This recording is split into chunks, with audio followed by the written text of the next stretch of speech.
एक दूर के पहाड़ी गांव में दो बहनें रहती थीं, सायरा और हिना। दोनों का बचपन खुशियों से भरा था, मगर जवानी आते आते उनका नसीब जैसे बदल गया। एक के बाद एक गांव के लोग रहस्यमयी तरीके से गायब होने लगे। हर कोई कहता, जो भी रात में झील के किनारे गया वो लौटकर कभी नहीं आया। सायरा और हिना को इन अफवाहों पर भरोसा नहीं था। एक रात दोनों ने सच्चाई जानने की ठान ली। हाथों में लालटेन लिए वो उस झील तक पहुँचे जहाँ चांद की परछाई पानी पर कांप रही थी।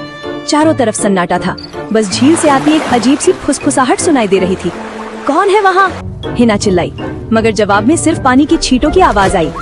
सायरा झील के पास झुककर देखने लगी, तभी पानी में किसी बूढ़ी औरत का चेहरा दिखा। वो हिली नहीं, बस बोली, मेरे पास आओ, मैं तुम्हें तुम्हारा अतीत दिखाऊंगी। हिना डरकर पीछे हट गई, लेकिन सायरा जैसे सम्मोहन में थी। वो झील की ओर बढ़ी और अगले ही पल झील ने उसे अपने अंदर खींच लिया। हिना चीखती रही, लेकिन सायरा गायब हो चुकी थी। सुबह गांव वालों को झील के किनारे सिर्फ सायरा की चप्पल मिली। हिना टूट चुकी थी। किसी ने विश्वास नहीं किया कि झील बोलती है। साल बीत गए। हिना अब जवान और अकेली हो चुकी थी। एक रात वो फिर उसी झील के पास गई, इस बार डर के नहीं, सवाल के साथ।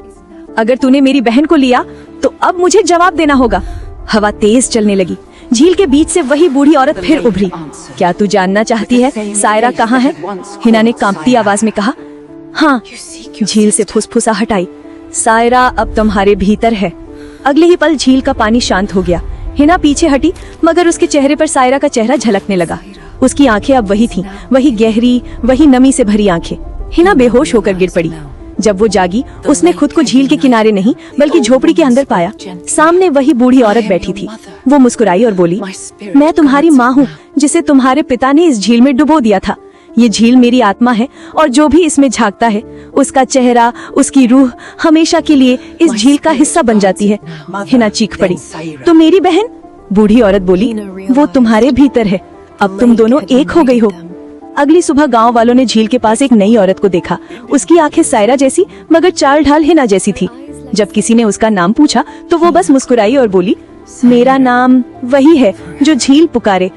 उस दिन के बाद से कोई भी उस झील के पास नहीं गया, क्योंकि जब हवा चलती थी तो किसी कोमल सी आवाज आती थी, हिना, सायरा, हम अब एक हैं, हमेशा के लिए।